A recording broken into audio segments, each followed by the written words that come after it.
헤르만 헤세의 데미안을 보면 이런 의미심장한 글이 나옵니다. 내 속에서 솟아나오려는 것, 바로 그것을 나는 살아보려 했다. 왜 그것이 그토록 어려웠을까?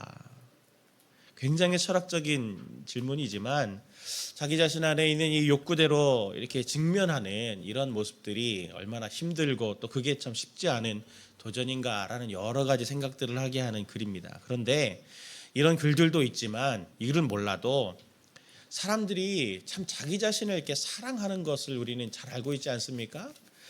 근데도 가장 어려운 것 중에 하나가 제가 보면 자기 자신을 사랑하는 것, 정말 자기 자신을 참 사랑하는 것은 정말 어려운 것 같습니다.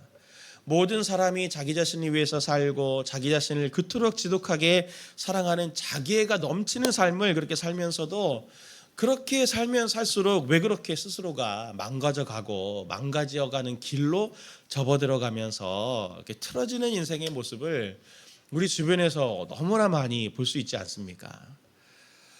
자기를 사랑하는데 사랑하면 더 잘 돼야 되는데 사랑하면 사랑할수록 망가져가는 이 굉장히 기형적인 이런 모습, 뭔가 앞뒤가 안 맞는 것 같은 이런 것들의 근원을 캐보면은 지난 월요일 날 제가 말씀 전해드린 것처럼 그 뒤에는 반드시 죄가 도사리고 있습니다.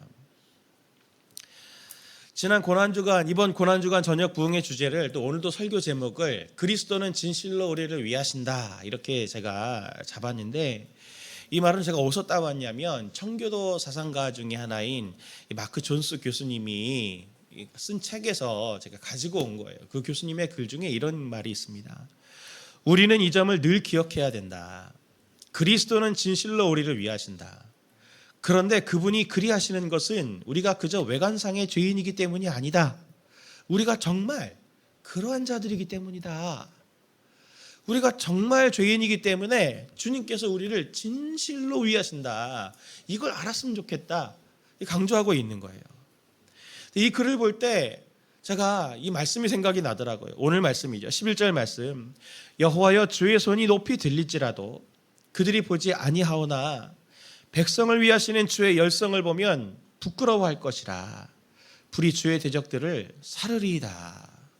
하나님이 아무리 일하셔도 사람들이 관심조차 갖지 않지만 하나님의 열정을 보면, 열심을 보면 그들이 부끄러워할 겁니다. 하나님. 이렇게 지금 이사야가 노래하고 있지 않습니까? 하나님은 정말로 진심으로 우리에게 열심을 가지고 계십니다. 오늘 우리가 고난주간에 마지막 이제 성찬식을 저희가 앞두고 우리를 위하시는 하나님의 열심이 어떤 것인지를 좀 발견하고 성찬으로 우리가 그 풍성한 하나님의 그 열심의 은혜를 누리기를 원합니다. 하나님의 열심은 어떤 것인가? 첫 번째로 하나님의 그 열심은 우리를 감동시키시기 위해서 애쓰시는 열심입니다. 오늘 본문도 하나님의 열심에 대해서, 열정에 대해서, 열성에 대해서 말하지만 이사야서 63장 15절의 말씀을 보면 이렇게 말합니다. 주여 하늘에서 굽어 살피시며 주의 거룩하고 영화로운 처소에서 보옵소서. 주의 열성과 주의 능하신 행동이 이제 어디에 있나이까? 주께서 베푸시던 간곡한 자비와 사랑이 내게 그쳤나이다 하면서 주의 열성을 하나님 갈망합니다. 이렇게 지금 이사야가 노래하고 있는데, 하나님의 열심이 분명히 있습니다. 그런데 놀라운 건 뭐냐면 하나님만 열심히 있는 것이 아니에요. 사단도 얼마나 바쁜지 아십니까? 앞에서 얘기했던 그 마크 존스 교수님이 자기 책에서 이렇게 말합니다.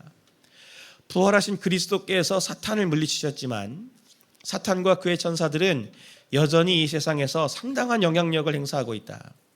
다만 그리스도의 승천 이후에 그들의 힘이 약화되었을 뿐이다. 사탄은 불신자들의 마음과 생각을 어둡게 하며 많은 사람을 억누른다. 아무도 마귀가 게으르다고 비난할 수 없다. 그는 지금도 하나님의 뜻을 방해하려고 애쓰면서 그분의 백성인 우리를 향해 끊임없이 불화살을 날리고 있다. 이렇게 말합니다. 제가 보면 이 말이 참 맞아요. 우린 눈으로 보이는 것만 전부라고 생각을 하는 경향들이 있지만 복음서를 비롯해서 신약의 사도들, 그리고 심지어 예수님도 주기도문에서 악에서 구하옵소서라고 기도해라. 거기에 헬라어 원문을 보면 관사가 붙어서 악한 자에게서 구하시옵소서라고 기도해라 라고 주기도문에, 기도의 모본에 그 한 구절을 넣으셨어요. 영적인 세력들이 얼마나 우리를 위협하는지 아십니까? 우리가 그것을 경계해야 돼요. 사탄도 얼마나 열심을 가지고 있는지 모릅니다. 엄청 바빠요.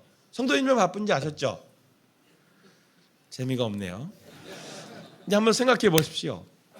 아이러니한 건 뭐냐면 하나님도 우리를 위해 열성을 내고 계시고 바쁘시고 사단도 우리를 넘어뜨리려고 엄청나게 부지런합니다. 근데 누구만 태어나냐? 우리만, 나만 한가하고 태어내요. 제가 고난주간 이번에 특별 부흥회를 준비하고 또 외부에서 목사님들이 이렇게 모시면서 제가 참 이렇게 마음에 소원하던 성도님들하고 꼭 같이 한번 나누고 싶었던 이 고난의 십자가 묵상이라고 하는 걸 가평 우리 마을에서 준비해가지고 이번에 했습니다. 내년에도 할 예정이에요. 못하신 분들은 내년에 꼭 참여하시면 좋겠습니다. 뭐냐면 예수님이 걸어가셨던 그런 길들에 대해서 이렇게 명화 같은 것들도 많이 그린 적이 있잖아요. 중세시대 이후로부터. 그리고 말씀도 있고 묵상 내용과 기도 제목을 같이 이렇게 예수님이 걸어가셨던 고난의 과정들을 이렇게 쭉 저희들이 따라가면서 십자가를 지고 따라가면서 그걸 묵상하는 프로그램을 준비했는데 그 이미지들을 준비하면서 제가 저에게도 한참 그 그림을 보고 묵상했던 준비하면서 제가 은혜 받았던 그림이 있습니다. 한번 사진을 보여주시면 안드레아 맹테냐라고 하는 사람이 그 정원에서의 고통이라는 뜻의 15세기에 그런 그린 그림입니다. 나중에 한번 찾아서 한번 보시면은 잘 보이실지 모르겠지만 여기 보면 겟세마네에서 예수님이 기도하실 때의 장면을 딱 그림을 그려놓은 거거든요. 세 부류의 사람들이 나옵니다. 첫 번째는 제자들을 위해서 절박한 표정으로 하나님 앞에 기도하고 있는 천사들이 돕고 있는 예수님의 한 모습이 이렇게 오른쪽에 보이시죠? 또 한 부류의 사람들은 누구냐면 저 왼쪽에 있습니다. 정반대쪽에 보면 작게 뒤에 군사들이 있고 그 맨 앞에는 유다가 그 사람들의 인솔에서 다가오는 위협이 지금 오고 있습니다. 작게. 근데 막상 예수님의 발밑에 있는 제자들은 입 벌리고 자고 있어요. 입 벌리고 자고 있어요. 이 세 그림이 세 모습이 딱 대비가 되지 않습니까? 제일 예수님께 가까이 있는데도 입 벌리고 자고 있고 저기서는 위험이 지금 작게 막 실제적으로 다가오고 있는 중이에요. 예수님은 그걸 알기 때문에 절박함으로 하나님 앞에 지금 기도하고 있죠. 이제 저를 보십시오. 우리의 모습이 딱 이 제자들의 모습과 같지 않냐. 주님은 어떻게든 우리를 돕고 건지시려고 수단과 방법을 다 동원하고 계신데 막상 우리는 아무 문제가 없는 것이냐 태평하게 지금 이렇게 입 벌리고 자고 있는 모습 우리 아니냐 이거 아닙니까? 주객에 전도된 상황 아니냐 그겁니다. 우리도 지금 그렇지 않다고 저 제자들과 같지 않다고 확신할 수 있습니까 성도님들? 지금 사단이 그렇게 불화살을 날리면서 성도님들을 어떻게든 넘어뜨리려고 막 그렇게 시도하고 도전하고 있고 주님은 그것으로부터 우리를 어떻게든 보호하시려고 중보하면서 기도하면서 어떻게 말할 수 없는 탄식으로 우리를 위하여 기도하고 계시는데 막상 우리는 지금 무엇하고 있습니까? 정말 바빠야 될 거에는 안 바쁘고 기도하고 마음 써야 될 것에는 마음 안 쓰고 마음 안 써도 되는 것에는 온갖 마음과 열정을 쏟는 우리의 삶은 아닌가라고 하는 것을 우리가 오늘 이 저녁에 한번 하나님 앞에 구하고 점검해야 될 내용입니다. 예수님이 이 세상에서 사역을 하시면서 굉장히 이상해하셨던 장면이 하나가 있어요. 무엇이냐면 유대 종교 지도자들이 하나님께 잘 순종하겠다고 하면서 열심을 내는데 막상 딱 보면 정말 예수님 하나님을 순종하지 않는 그런 모습을 보면서 정말 이상하게 여기셨어요. 왜 저러지 저 사람들은? 하면서 그 순종하지 않는 모습을 이상하게 여기면서 예수님이 그것을 마태복음 21장에 포도원에 가서 두 아들이 있는데 이 남자에게 두 아들이 있는데 포도원에 가서 일해라 라고 부탁하는 아버지의 그 비유를 21장에 들고 있습니다. 21장 28절부터 같이 함께 이 말씀을 좀 길지만 같이 함께 우리 보기를 원합니다. 말씀을 생각하면서 같이 봅니다. 그러나 너희 생각에는 어떠하냐? 어떤 사람에게 두 아들이 있는데 맏아들에게 가서 이르되 오늘 포도원에 가서 일하라 하니 대답하여 이르되 아버지 가겠나이다 하더니 가지 아니하고 둘째 아들에게 가서 또 그와 같이 말하니 대답하여 이르되 실소이다 하였다가 그 후에 뉘우치고 갔으니 그 둘 중에 누가 아버지의 뜻대로 하였느냐 이르되 둘째 아들이니이다. 예수께서 그들에게 이르시되 내가 진실로 너희에게 이르노니 세리들과 창녀들이 너희보다 먼저 하나님의 나라에 들어가리라. 요한이 의의 도로 너희에게 왔거늘 너희는 그를 믿지 아니하였을 때에 세리와 창녀는 믿었으며 너희는 이것을 보고도 끝내 뉘우쳐 믿지 아니하였도다. 아멘. 오늘 본문에 두 아들이 나오는데 큰 아들은 아버지가 포도원에 가서 일하라 그랬더니 가겠습니다 하고 안 가요. 둘째 아들은 어떻습니까? 사춘기 아들 같죠? 싫어요 해놓고 아이고 아빠가 얘기하니까 가야지 하고 뉘우치고 갔다. 누가 아버지의 뜻대로 행한 거냐? 둘째 아들입니다. 가서가 아니고 뉘우치고 여기에 뉘우치고가 반복되는데 이 단어의 뜻이 가로에 넣어드렸잖아요. 마음을 고쳐먹다라는 뜻이에요. 마음을 고쳐먹다. 큰 아들과 둘째 아들의 차이는 뉘우침, 마음을 고쳐먹음의 차이가 있는 거죠.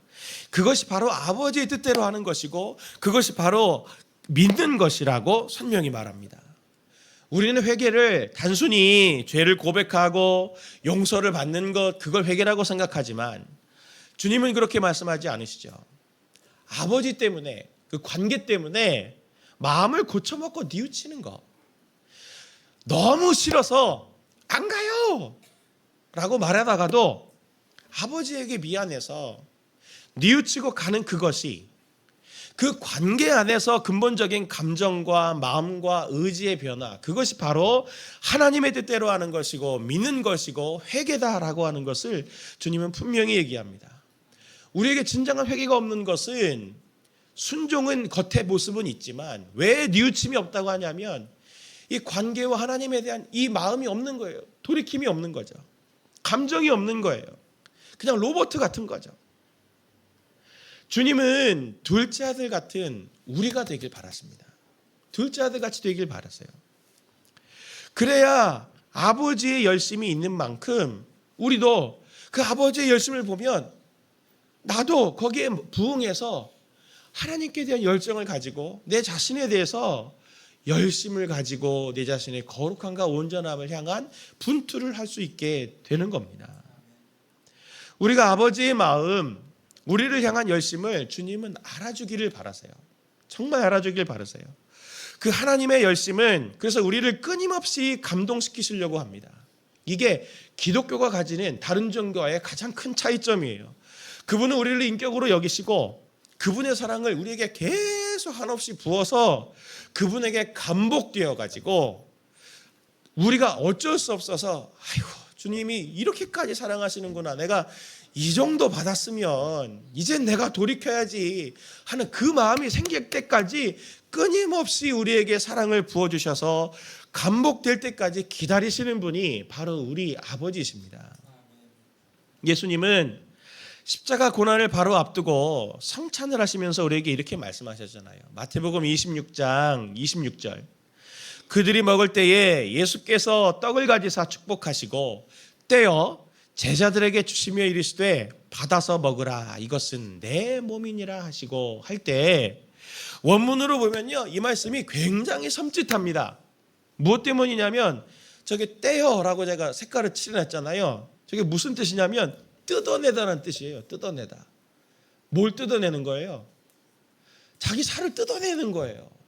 생사를 뜯는 거라고요. 내가 너희를 위해서 생사를 뜯는다. 주님이 그 애통하고 피토하는 심정으로 지금 이 성찬이라고 하는 것을 우리에게 주신 겁니다. 내 몸을 뜯어서 내가 너에게 준다. 이런 뜻이에요.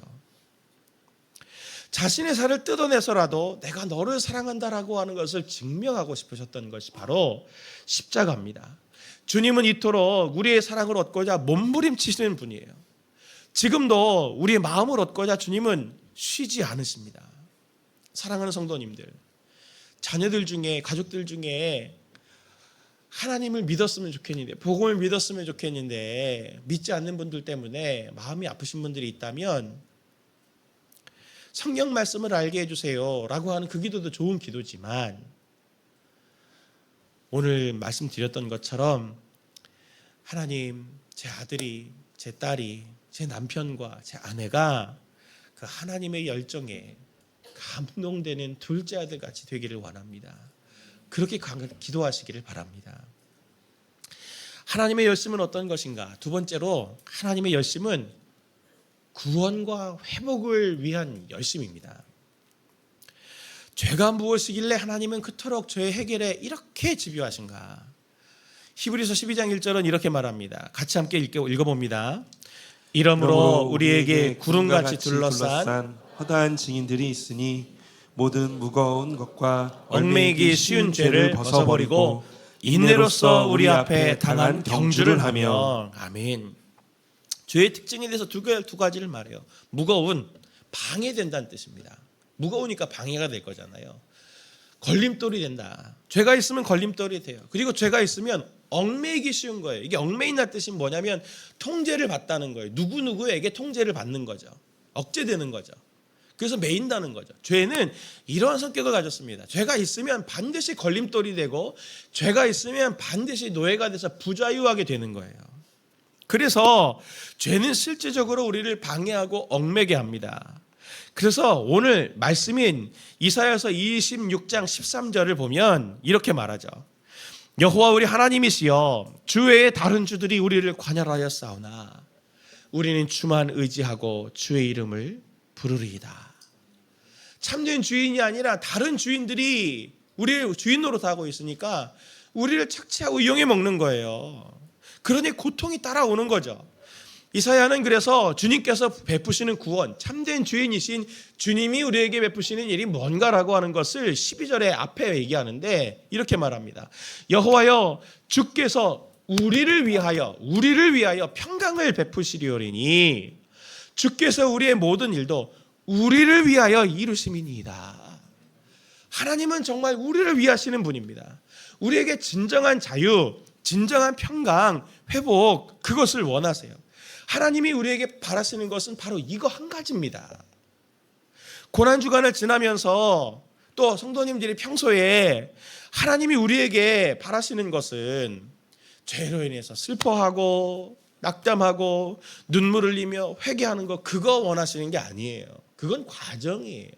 그 과정을 통해서 정말 하나님께서 우리에게 바라시는 것, 주고 싶으신 것이 뭐냐면, 죄의 문제를 해결하시고 열정을 내시는 이유가 뭐냐면, 너가 매인 것으로부터 놓이기를 바란다. 자유를 누리게 되기를 바란다. 하나님 그걸 원하시는 겁니다. 제가 2011년 3월 15일 날, 벌써 12년 됐나요? 12년 전 저녁에 한 6시쯤 됐는데 제 아내한테 사진 하나가 문자로 탁 온 거예요. 자, 그걸 보여드릴게요. 사진을 보여주십시오. 이 사진이 왔어요. 제가 이걸 보고 아무 문자도 없고 이 사진만 딱 왔길래 뭐야 이게? 딱 저게 식탁이거든요. 우리 집 그 당시 과자가 있죠. 새 덩어리가. 예. 집에 가서 이게 뭐냐? 왜 이걸 보냈냐? 제가 아내한테 물어봤더니 다음 사진을 보여주십시오. 번호가 있죠. 아빠한테 과자 좀 남겨줘라. 그랬더니 이렇게 남겨준 겁니다. 저 1번, 2번, 3번은 그냥 믿음의 분량대로 해석을 하십시오. 특정할 수가 없습니다. 새 친구이기 때문에 3개가 남아있잖아요. 그렇죠? 하나는 온전한 거고, 하나는 반개고, 하나는 부스러기입니다. 예, 아빠한테 과자 좀 남겨줘라 그랬더니 이렇게 남겨줬어요. 예. 저기 2번이 특히 작죠? 예, 저를 보십시오. 예, 저거 안 남겨줄 수는 없고 조금 남겨준 거예요. 조금. 예, 저 친구가 중간에 끼인 친구인데, 예, 제가 2011년 저 때가 저희 가정이 제일 여러모로 어려울 때였습니다. 제일 어려울 때였어요. 정말 아이들한테 이렇게 과자 하나 이렇게 사주는 게 너무 부담이 되던 그런 때였어요, 사실은. 그러니 저런 과자 하나 이렇게 사면은 얼마나 애들이 먹고 싶었겠습니까? 그러니 남겨줘라 그랬더니 저렇게 남겨준 거예요. 예, 누가 효자고 효부인지 아시겠죠? 중간에 껴서 큰애는 큰애대로 사랑을 받고 막내는 막내대로 막내라고 사랑을 받고 중간에 껴다 보니까 충분히 사랑을 못 받았다고 생각을 하니 그게 이제 식탐으로 얘가 이제 이렇게 바뀌더라고요. 예, 그래가지고 최근까지도 막 엄청 친구 먹는 걸 좋아합니다. 막 좋아하는데 최근에 놀라운 일이 있어요. 집에 갔더니 이 친구가 자기 집안 식구들한테 먹는 걸 나눠주는 거예요. 그러면서 아내가 그걸 보고 놀라는 거죠. 얘가 먹을 걸 나눠주다니 대단합니다. 제가 그걸 보고 감사했는데 저도 아내도 감사하는 기도를 했는데 제가 당시에 이 사진을 놓고 제가 기도하면서 마음 아파서 또 놓고 기도하면서 이 아이를 놓고 기도하면서 하나님이 제게 주신 마음이 뭐였냐면 제가 이 사진을 왜 보여드렸냐면 인생의 모든 집착과 욕심, 문제 결핍이 오는 게 다 이래서구나. 그걸 제가 깨닫게 됐어요.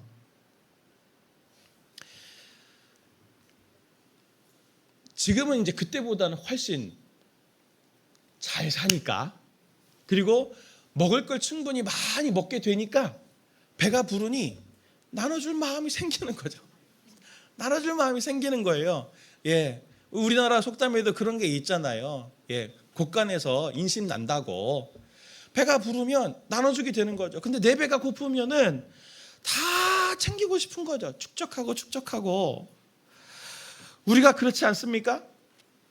우리가 그렇지 않나요?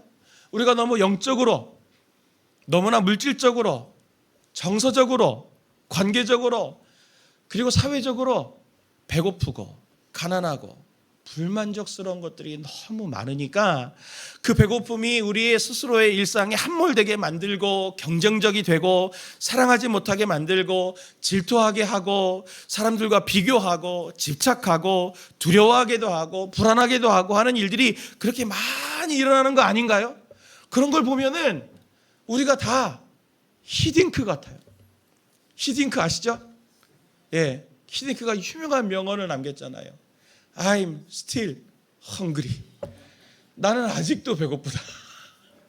아직도 배고파요. 아직도 많이 재산을 가지고 있고 아내도 남편도 아이들도 있고 사회적으로 위치를 얻었어도 여전히 나는 아직도 배고프다고 말하면서 나도 배고프고 너도 배고프고 우리 남편도 배고프고 아내도 배고프고 아이들도 배고프고 모두가 배고픕니다.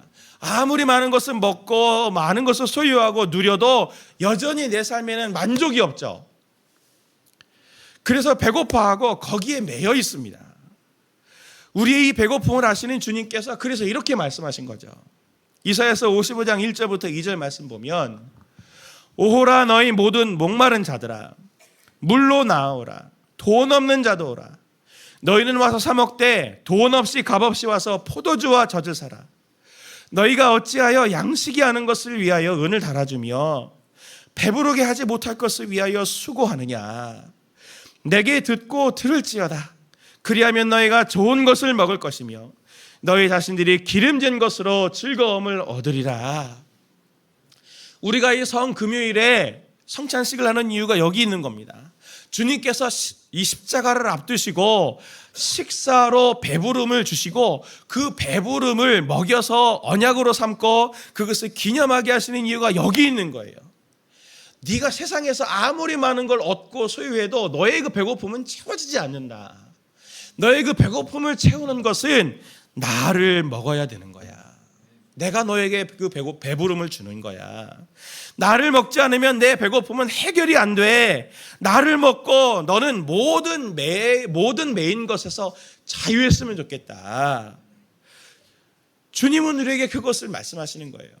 주님은 공생의 기간에도 분명히 이것을 실체로 보여주셨죠. 마태복음 14장 19절부터 보면 무리를 명하여 잔디 위에 앉히시고 떡 5개와 물고기 2마리를 가지사 하늘을 우러러 축사하시고 떡을 떼어 제자들에게 주시매 제자들이 무리에게 주시니 다 배불리 먹고 남은 조각을 12바구니에 차게 거두었으며 먹은 사람은 여자와 어린이 외에 5,000명이나 되었더라. 거기 있는 사람들이 다 배불리 먹었다 그랬고, 요한복음을 보면은 독특한 표현이 나옵니다. 그들의 원대로 주셨다 그랬습니다. 원대로. 내가 3마리 먹고 싶어요. 그럼 3마리 주시고, 떡 10개 먹고 싶어요. 그럼 10개도 주셨어요. 그런데 아무도 부족한 사람이 없었죠. 하나님은 배불리 먹이시는 분입니다. 우리에게 그런 찬송이 있죠.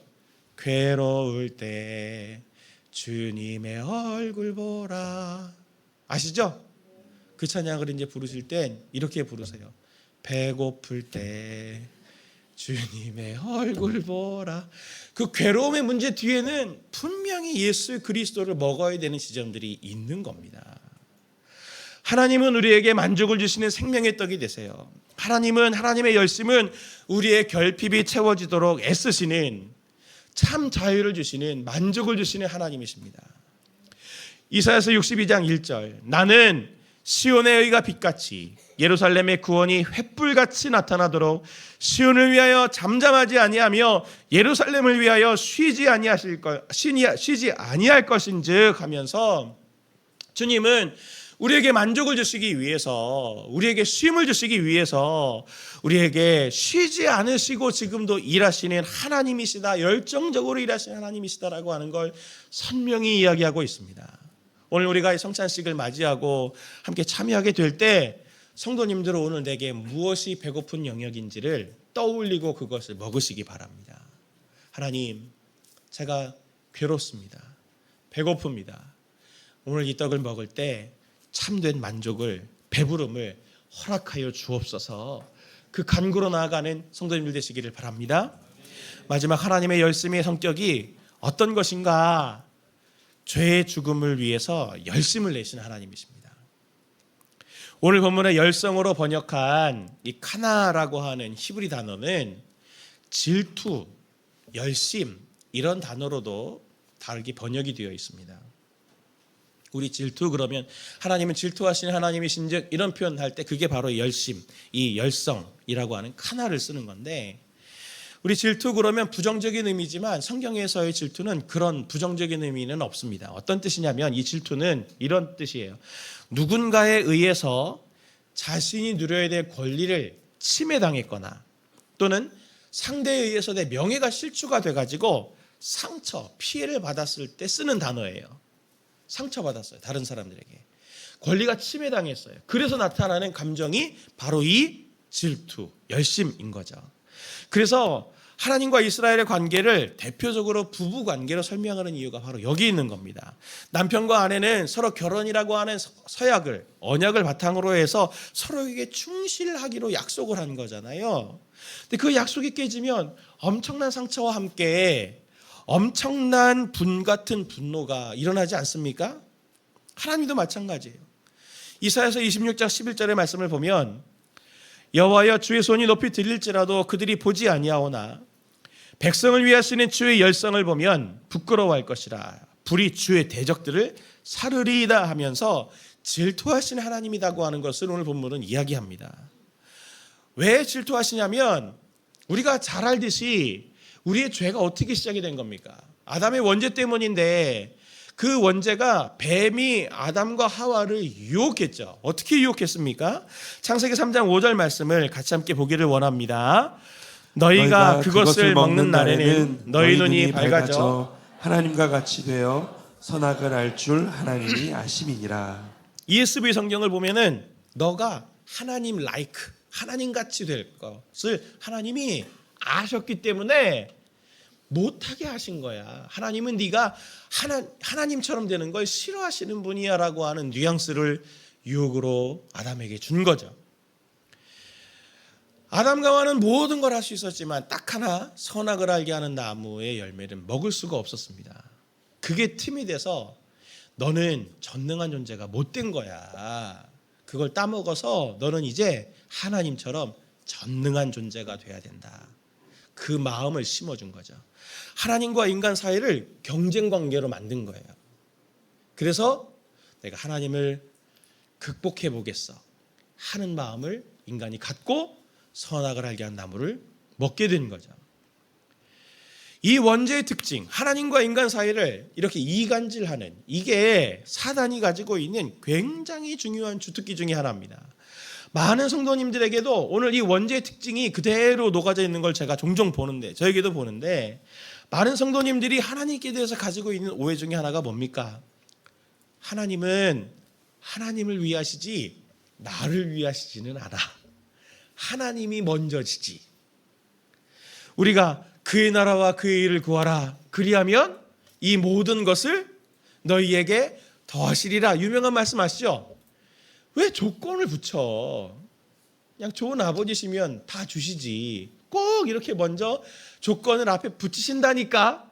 하나님은 자기를 위하지 우리를 먼저 위하시는 분은 아닌 것 같아. 이렇게 얘기를 하게 되죠. 이게 사단의 전략입니다. 우리와 하나님 사이에 계속 이간질을 시켜요. 그러니 하나님이 정말로 우리를 원하신다면, 하나님이 정말 우리에게 질투하신다면 어떻게 하시겠습니까? 이 사단을 가만히 두시겠습니까? 가만히 두시지 않죠. 사단은 우리와 하나님을 이렇게 이간질하려고 하기 때문에, 그래서 우리가 하나님께 적극적이거나 하나님께 열심을 내지 못하도록 하기 때문에 하나님의 열심, 하나님의 질투는 사단과 죄에 대해서는 아주 불같으신 겁니다. 하나님과 우리를 갈라놓는, 이혼하게 만드는 그 죄가 우리를 삼키는 것을 용납하지 않으시는 거예요. 그래서 하나님은 오늘 말씀처럼, 11절 말씀처럼 여호와여 주의 손이 높이 들릴지라도 그들이 보지 아니하오나 백성을 위하시는 주의 열정을 보면 부끄러워할 것이라. 불이 주의 대적들을 어떻게 한다고요? 사르리이다. 불살라버리겠다. 내가 죄와 죄의 세력들을 불살라버릴 거야. 하나님은 이렇게 약속하시는 거죠. 시간 문제입니다. 원수들이, 죄와 그리고 죄의 세력인 사단과 그들의 모든 권세들이 우리를 이렇게 공격하지만 시간이 지나면 하나님은 반드시 그 주의 대적들을 불살라 버리실 겁니다. 성도님들을 참소하고 성도님들에게 죄를 남겨둬서 그렇게 고통스럽게 만들고 주저앉게 만들고 낙심하게 만들고 자기연민하게 빠지게 만들던 그 원수들을 하나님께서 반드시 불살라 버리실 것이 하나님의 열심입니다. 오늘 우리가 그것을 사모하고 그것을 꿈꾸는 거예요. 고난주간을 지나면서 제가 성도님들을 위해서 하나님 5월 고난주간에 우리 성도님들에게 이런 은혜를 주십시오라고 하면서 기도했던 제목이 이겁니다. 무엇이냐면 하나님께서 성도님들에게 한 분 한 분 찾아가셔서 성도님들의 양심을 두드려 주시기를 제가 바랬어요. 습관적이지만 또 작은 것이지만 오래도록 방치돼서 쓴뿌리처럼 남아있는 죄, 내가 아무리 도전했지만 이거가 극복되지 않는 걸 보면서 아유 이제 이렇게 살아야 되나 보다, 모든 인생이 다 그렇지 뭐 하면서 이렇게 포기하고 있었던 그런 죄들, 그것으로 인해서 더더욱 내 영혼의 가시가 되고 내 가정에, 내 관계에, 내 진로에, 내 미래에 쓴뿌리처럼 남아서 우리의 미래를 막고 걸림돌이 되고 우리를 넘어지게 만드는 그 죄들을 하나님께서 질투해 주셔서 뿌리 뽑아주시고, 그리고 이 뿌리 뽑아지는 첫 단추가 시작되는 이 한 주간이 되게 해주십시오. 그걸 위해서 제가 기도해 왔어요. 앞에서도 말씀드렸지만 마귀 엄청 바쁩니다. 할 수만 있으면 성도님들을 걸려 넘어지게 만들고 하루라도 주저앉히게 만들려고 엄청 바빠요. 마찬가지로 하나님도 엄청 바쁘십니다. 성도님들을 보호하려고 바쁘고 어떻게든 거룩함과 온전함으로 성도님들을 이끌어 가시려고 엄청 바쁘신 분이에요. 둘 다 정말 적극적이에요. 그런데 우리는 왜 잠자고 있어야 되겠습니까? 지금 누굴 도와야 되겠습니까? 하늘은 스스로 돕는 자를 돕는다. 서양의 유명한 속담이 있죠. 예, 제가 그 속담을 어릴 때 들었지만 제 스스로를 보면서도 제가 가슴을 치면서 기도할 때가 한두 번이 아니었어요. 하나님, 보니까 저를 제일 안 돕는 사람이 저더라고요. 예, 저. 다 나를 걱정하고 부모님도 나를 걱정하고 내 친구도 나를 걱정하는데 나는 나를 걱정 안 해요. 나만 괜찮아. 예, 하나님도 나를 걱정하시고 다 나를 위해서 애쓰시는데 정말 내가 내 스스로를 도와야 되겠습니다. 하나님, 오늘 우리가 성찬에 참여할 때 성도님들을 도와주십시오. 하나님 앞에서 죄로부터 벗어나고자 하는 간절한 마음을 회복시켜달라고 하나님 앞에 간구하시고, 하나님을 사모하는 마음을 회복시켜 주십시오 라고 간구하십시오. 그래서 나를 대해서 열심을 대하시는 하나님, 질투하시는 하나님, 그리고 내 속에 뿌리 박혀있는 죄를 위해서 그걸 뽑아내시려고 지금 질투하시는 그 하나님을 잘 도와서 모든 죄를 벗어버려서 온전함과 거룩함으로 자유를 누리시는 저와 성도님들 되시길 예수님의 이름으로 간절히 축원을 드립니다.